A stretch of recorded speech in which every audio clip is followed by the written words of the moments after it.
कहूँ तुझे सरवर कहूँ कि मालिको मौला कहूँ तुझे बाग़े खलील का गुले ज़ेबा कहूँ तुझे। लेकिन रज़ा ने ख़त्म सुखन इस पे कर दिया, लेकिन रज़ा ने ख़त्म सुखन इस पे कर दिया। खालिक का बंदा खल्क का आका कहूँ तुझे। ये थे उस्ताद मुकर्रम फ़खरुल क़ुर्रा हज़रत हाफ़िज़ क़ारी हबीबुर रहमान साहब क़िबला, जो बड़े ही प्यारे लबो लहजे में नाते रसूल नाते मकबूल सल्लल्लाहु अलैहि वसल्लम पेश कर रहे थे और हम आशिकाने रसूल महजूज हो रहे थे। अब आइए इस बज़्म की आखिरी कड़ी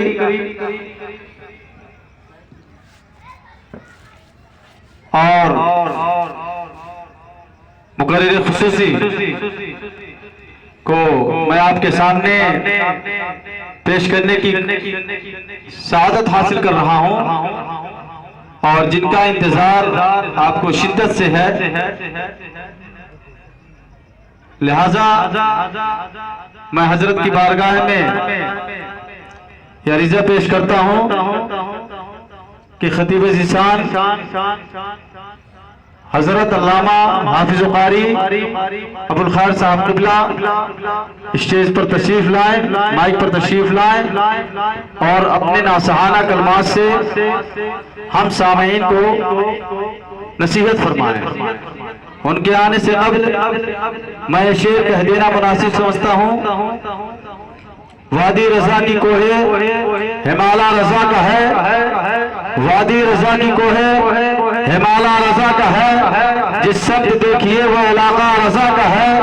और क्यों रजा आज गली सुनी है, क्यों रजा आज गली सुनी है। उठ मेरे धूम मचाने वाले हजरत का इस्तिकबाल नारे तकबीर नारे रिसालत से कर लिया जाए। नारे तकबीर नारे तकबीर नारे रिसालत नारे रिसालत। मसलक आला हजरत मसलक आला हजरत हजरत हाफिज़ क़ारी अबुल खैर साहब क़िबला। नारे तकबीर नारे रिसालत।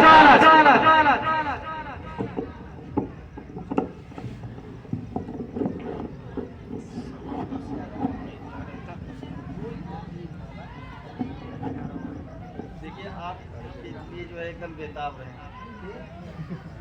बदरुद्दीन भाई। अच्छा बल्कि यहाँ आया तब भी पूछा कि आएंगे कि नहीं आएंगे, और कह रहे थे कि फिर से जो है प्रोग्राम करवाइए, उनको बुलवाइए।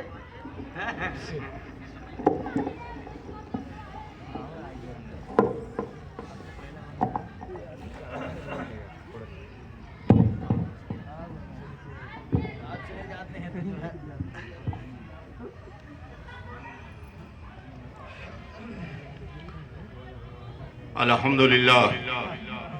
अल्हम्दुलिल्लाह रब्बिल आलमीन वल आक़िबतु लिल मुत्तक़ीन वस्सलातु वस्सलामु अला रसूलिही सय्यिदिल मुरसलीन व अला आलिही व अस्हाबिही अजमाइन। अम्मा बाद फ़अऊज़ु बिल्लाहि मिनश शैतानिर रजीम। बिस्मिल्लाहिर रहमानिर रहीम। इहदिनस सिरातल मुस्तक़ीम सिरातल लज़ीना अनअमता अलैहिम। आमन्तु बिल्लाहि सदक़ल्लाहु मौलाना अल-अज़ीम व बल्लगना रसूलहु नबियुल अमीनुल करीम व नहनु अला ज़ालिका लमिनश शाहिदीन वश-शाकिरीन वल्हम्दुलिल्लाहि रब्बिल आलमीन। दुरूद शरीफ पढ़ ले। अल्लाहुम्मा सल्लि अला सय्यिदिना व अला आलि सय्यिदिना मौलाना मुहम्मद व बारिक व सल्लिम सलातन व सलामन अलैका या रसूलल्लाह सल्लल्लाहु तआला अलैहि वसल्लम। इत्मीनान रखें, ठंडी है और जो है खुले में बैठे भी हैं और इंशाअल्लाह। और एक वजह ये है, दूसरी वजह ये है आज वो नात तो नहीं पढ़ी गई लेकिन अक्सर पढ़ी जाती है। चमक तुझसे पाते हैं सब पाने वाले, मेरा दिल भी चमका दे चमकाने वाले। दिल चमकता है, नसीब चमकता है, मुकद्दर चमकता है, मेरी कमर चमक गई। इसलिए मुझे न सुकून से बैठने में होता न खड़े रहने होता है।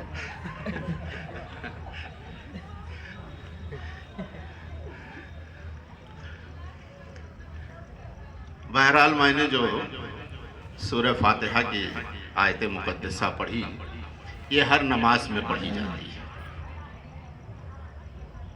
हर रकात में पढ़ी जाती है। ये अल्लाह हमें सीधा रास्ता चला, उन लोगों का रास्ता जिन पर तूने इनाम किया। इतना ये जामे है, अकीदे से लेकर आपकी ज़िंदगी के हर ज़ाविये को ये टच करेगी। अकीदा कैसा होना चाहिए? जैसा इनाम वाला। इनाम वाले कौन है? वो आपने बारहा सुना है। अंबिया की जमात है, सालेहीन की जमात है, शुहदा की जमात है, औलिया की जमात है। ये इनाम वाले। अकीदा कैसा होना चाहिए? औलिया जैसा होना चाहिए।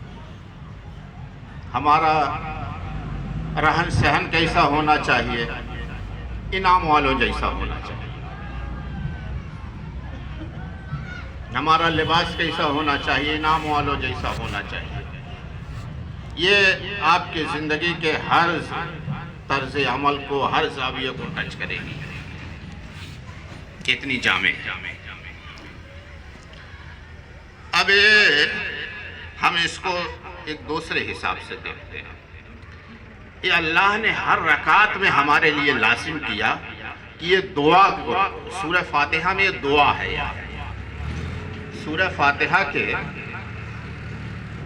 ये कम अज़ कम 20 नाम हैं और बाज़ तफसीरों में 35 और 36 नाम तक भी गिनाए हैं। उन नामों में एक नाम सूरतुल दुआ भी है और पूरे सूरह फातिहा में यही एक दुआ है, अल्लाह हमें सीधे रास्ते पे चला। किनका रास्ता? इनाम वालों का रास्ता। ये अल्लाह ने हर रकात में हमारे लिए कहा है, लाजिम किया है। ये दुआ मांगो नमाज की हालत में कि अल्लाह हमें उन लोगों का रास्ता चला जिन पर तूने इनाम किया है। और एक चीज़, अब वो आज अकीदा और जो अमल वो हम नहीं देखते हैं, दूसरे जाविये से देखते हैं। आज ज़िंदगी में आप जितनी भी तरक्की देख रहे हैं, जितनी भी टेक्नोलॉजी हो या जो चीज़ आपके हाथ में रखी हुई है, अभी लिए हैं, ये जितनी चीज़ें देखेंगे आप, अगर इस पे गौर करेंगे तो वो किसी न किसी नबी के मोजिज़े में वो बात मिलेगी या वली की करामत में मिलेगी। जितनी भी टेक्नोलॉजी आई है, तरक्की आई है या जो चीज़ें हैं आपके पास, जब आप गौर करेंगे तो ये नज़र आएगा कि वो चीज़ पहले किसी न किसी नबी के मोजिज़े में थी या वली के करामत में थी। अब अल्लाह ने यही हमें हर रकात में कहा है, ये अल्लाह हमें सीधा रास्ता चला, उन लोगों का रास्ता जिन पर तूने इनाम किया। और हमारे यहाँ मामला क्या हुआ, शुरू इस्लाम से 300 से 400 साल तक मामला तो बड़ा ठीक था, इस पर रिसर्च भी खूब हुई, लेकिन उसके बाद मामला एकदम जमू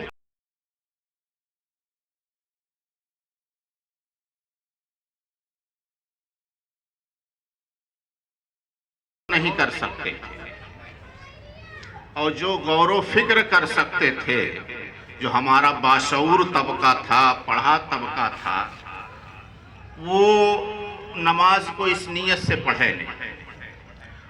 उनके यहाँ दीन का मामला, जो हमारा पढ़ा लिखा तबका था, जो इस मसले में गौर कर सकता था कि अल्लाह ने क्यों कहा रखा इनाम वालों के रास्ते पे चले, तो उनके यहाँ दीन का मामला ये था। एक बैन मसाल की जलसा था, उसमें एक आलिम ने एक किस्सा सुनाया, उस मसलक के थे जिनसे अपने लोगों को नहीं जमती, कि एक मिनिस्टर की बीवी थी, उनका एक ड्राइवर था गुल मोहम्मद, वो हर फ्राइडे को छुट्टी कर लेता था। तो बेगम ने आके कहा कि गुल मोहम्मद, तुम हर फ्राइडे को छुट्टी कर लेते हो, मुझे पार्टी में जाना होता। उसने कहा मैडम जो है मुझे जुमा पढ़ना रहता, इसलिए जो है मैं छुट्टी कर लेता। कहा अच्छा कोई बात नहीं, कोई बात नहीं, जुमा पढ़ते हो? हाँ पढ़ता। कोई बात नहीं, ठीक है। घर के अंदर गई, फिर बाहर आई, आओ गुल मोहम्मद, गुल मोहम्मद। कहा जी मैडम। कहा प्लीज गुल मोहम्मद, तुम संडे को जुमा पढ़ लिया करो, फ्राइडे वाली मेरी पार्टी ना खराब करो। तो जो हमारा पढ़ा लिखा तबका था, जो बाशऊर था, उसके यहाँ दीन का मामला ये था 1000 साल से। अच्छा, इसको हम और जो है थोड़ा दूसरे तरीके से भी गौर कर लेते हैं। हम रोजाना 17 मरतबा कहते हैं मुंह मेरा काबा शरीफ की तरफ।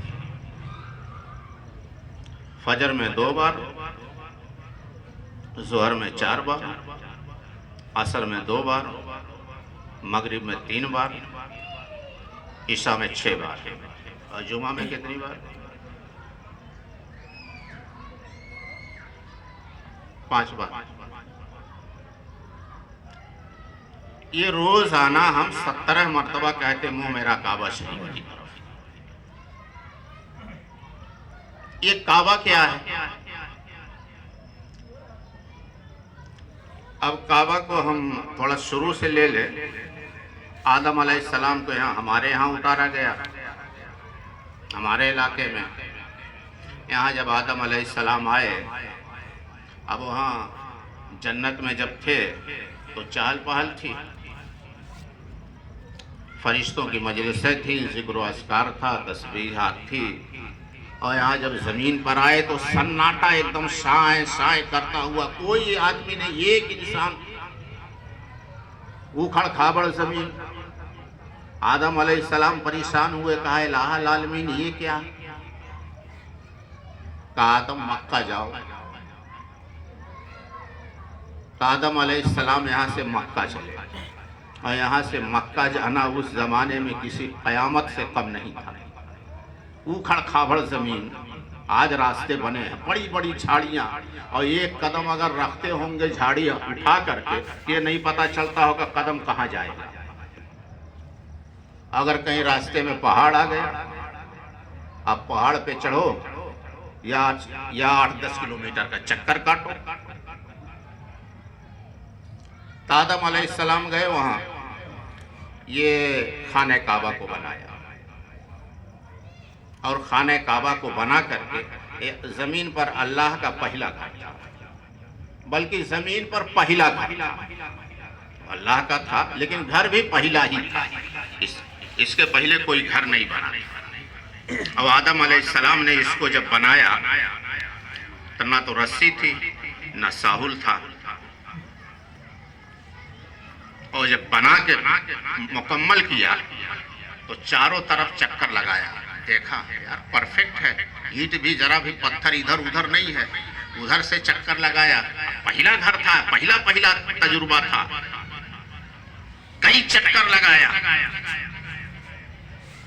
अल्लाह को यादा इतनी पसंद आई कि आदम तूने जरूरतन चक्कर लगाया है, लेकिन आज के बाद सुबह कयामत तक जो चक्कर लगाएगा वो इबादतन लगाएगा। बगैर साहुल और रस्सी के धागे के जो आदम अलैहिस्सलाम ने पहली तामीर किया। अब उस घर के मुताल्लिक अल्लाह ने फरमाया, इन्ना अव्वला बैतिन वुदिअ लिन्नास लल्लज़ी बिबक्कता मुबारकन व हुदन लिल आलमीन। ये जमीन पर, बेशक जमीन पर अल्लाह का पहला घर है।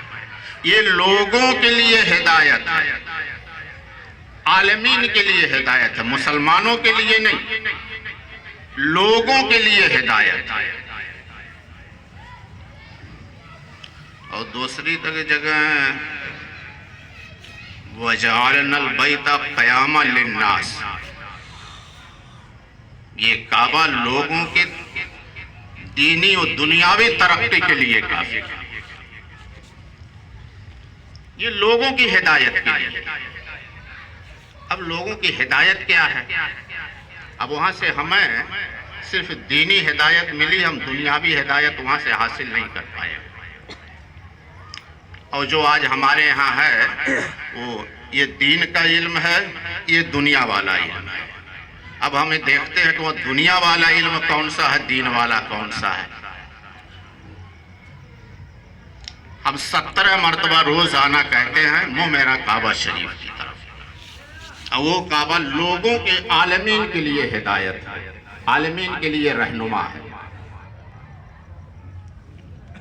सबसे पहले आदम अलैहिस्सलाम ने घर बनाया, घर बनाने की रस्म चल पड़ी।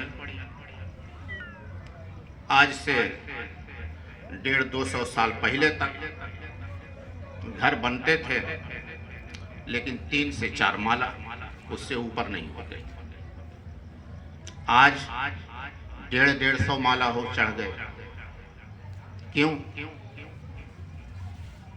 आज से 150 साल पहले तक सिर्फ 4 माले तक ज्यादा से ज्यादा जाते थे। अब आज 150 माले तक क्यों चले गए? इसलिए लिफ्ट आ गई।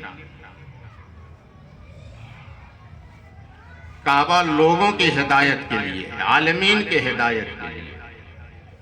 पहली लिफ्ट का काम काबे से शुरू हुआ था। यह और बात है, हम कैच नहीं कर पाए उसको, कैच दूसरे लोगों ने कर लिया।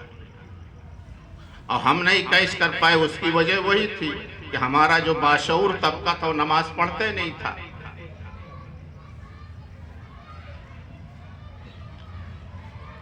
इब्राहिम अलैहिस्सलाम जब आए, आदम अलैहिस्सलाम की जो इमारत थी वो नूह अलैहिस्सलाम के ज़माने में जो तूफान आया उसमें ढह गई इमारत। इब्राहिम अलैहिस्सलाम जब आए तो एक टीले की शक्ल में था, उसको तामीर किया। और जब ये तामीर ऊंची होने लगी तो काबे के दरवाजे के सामने एक पत्थर लगा हुआ है, घेरा हुआ, वो मकाम इब्राहिम उसको कहते हैं। उस पत्थर पे इब्राहिम अलैहिस्सलाम खड़े होते थे और उसकी खासियत ये थी, बगैर कोई बटन दबाए इब्राहिम अलैहिस्सलाम जितना सोचते थे उतना वो कैच करता था। सुभान अल्लाह। गारा पत्थर खत्म हो गया तो नीचे आता था, गारा पत्थर लेते थे और जितनी जरूरत होती थी उतने ऊंचा होता था। ये दुनिया की पहली लिफ्ट का काम किया है। इसलिए काबा लो आलमीन के लिए हिदायत है।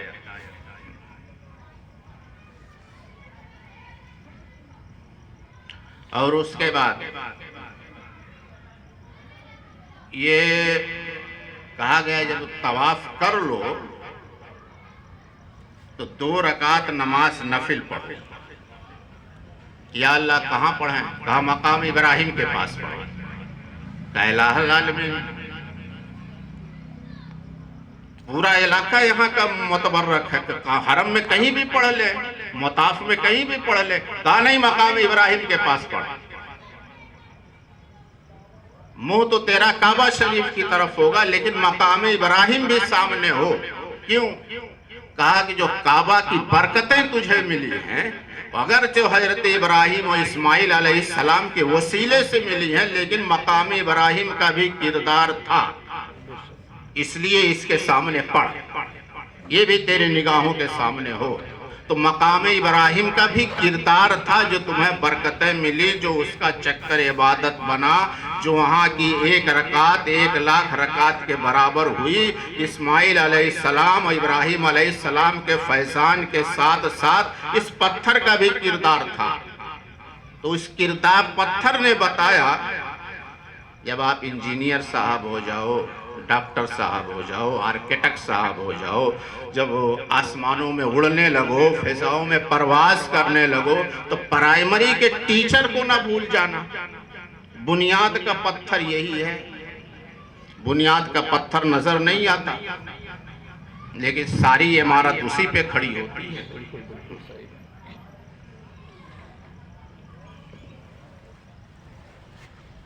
दूसरी चीज,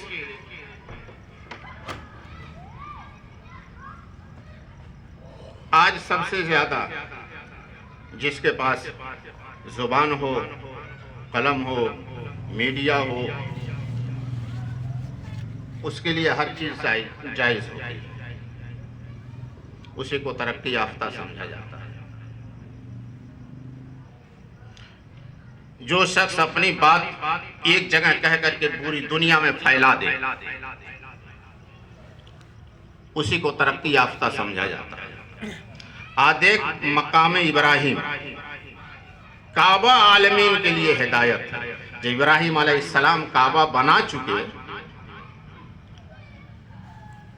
तो अल्लाह ने कहा इब्राहिम ऐलान करो हज का। पहला आलमीन ऐलान क्या करूं, बाप बेटा हूं, 2-4 लोग और बैठे हुए हैं, यही कह दूं सबको। कहा नहीं, ऐलान करो। तो मकाम इब्राहिम पर खड़े हुए और जबले अबू कुबैस के बराबर बुलंद हुआ। ये जबले अबू कुबैस कहाँ है? जब आप सही शुरू करते हैं सफ़ा के पास तो उससे जब बाहर आएंगे तो वहीं एक पहाड़ है जबले अबू कुबैस, उसके बराबर बुलंद हुआ।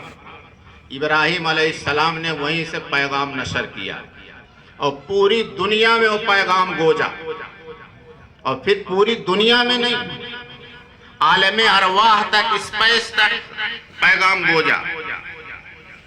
आज अमेरिका के नासा में बैठ करके आज मरीख में चांद की दुनिया में, मरीख की कायनात में, स्पेस में आदमी बात करता है। इब्राहिम अलैहिस्सलाम पहले शख्स थे काबा की सरजमीन पर मकाम इब्राहिम पर खड़े होकर के पूरी कायनात को खिताब किया था। सिर्फ जमीन को नहीं, पूरी कायनात को खिताब किया।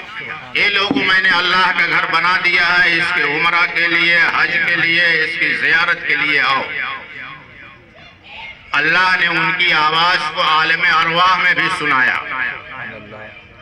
जो बाप की पुश्तों में थे, माँ के रहमों में थे, बाप की पुश्तों में थे, जो लोग हम जैसे लोग आलमे अरवाह में थे, जिसने सुना लब्बैक कहा इब्राहिम अलैहिस्सलाम की आवाज पर, वो जियारत के लिए जाएगा। अब इस मीडिया हाउस से, इस ताल्लुक से, नासा से, मीडिया हाउस से जितने लोग भी मुंसलिक हों, ये तो दुनिया का इल्म नहीं है, तो काबा की जड़ से फूटा हुआ इल्म है। ये तो नबी के कदमों से फूटा हुआ इल्म है। ये काबा की जड़ से इल्म चला है।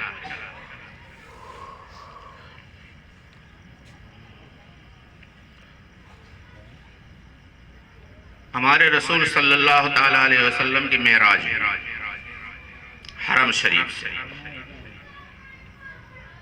जिब्रील अलैहिस्सलाम ने आपको जगाया।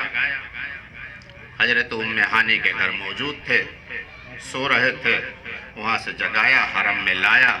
यहाँ आपका सीना मुबारक चाक किया गया, दिल मुबारक को निकाला गया, आबे समसम से धोया गया, फिर दिल को सीने में फिट किया गया।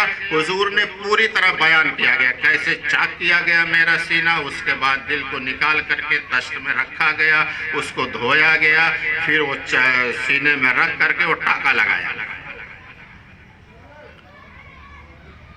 तो हार्ट के ताल्लुक से जितनी भी चीजें हो, ये तो दुनिया का इल्म नहीं हुआ, मेडिकल का ये इल्म थे, तो काबा की जड़ से फूटा हुआ है।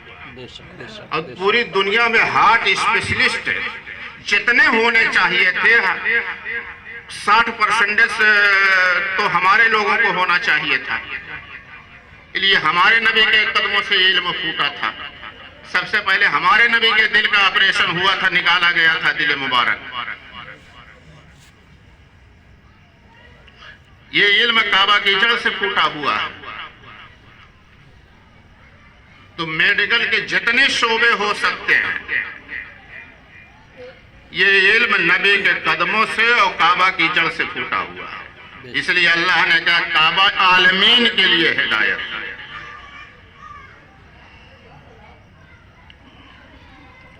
उसके बाद हुजूर ने बुराक पे सवार हुए, बैतुल मुक़द्दस में। अब अगर नबी की सुन्नत पे हमने अमल किया होता, अगर नबी की सुन्नत को हमने महदूद ना किया होता, तो जितनी तेज रफ्तार सवारियां हैं उसके मूजिब तो हमको होना चाहिए था। ये तो दुनिया का इल्म नहीं है, ये तो काबा की जड़ से ये फूटा हुआ इल्म है। सबसे पहले तेज रफ्तार गाड़ी काबा से चलाई गई और हमारे नबी के लिए चलाई गई। अब किसी भी गाड़ी का कोई इंजीनियर हो, मैकेनिक हो, कोई भी हो, वो दुनिया का इल्म नहीं है, वो इल्म है जो काबा की जड़ से फूटा हुआ है। अल्लाह ने हमें कहा है रोजाना 17 मरतबा मुंह मेरा काबा शरीफ की तरफ। और उसके बाद हुजूर जब बैतुल मुक़द्दस जा रहे थे तो कुरान ने कहा हुजूर की सैर थी, और सैर ऐसी थी, घूमना, या तो दिन की रोशनी में हो या चांद की चांदनी में हो। न दिन की रोशनी थी न चांद की चांदनी। 27 तारीख को चांद नजर नहीं आता। वो सैर अल्लाह ने ऐसे वक्त में कराया, न दिन की रोशनी थी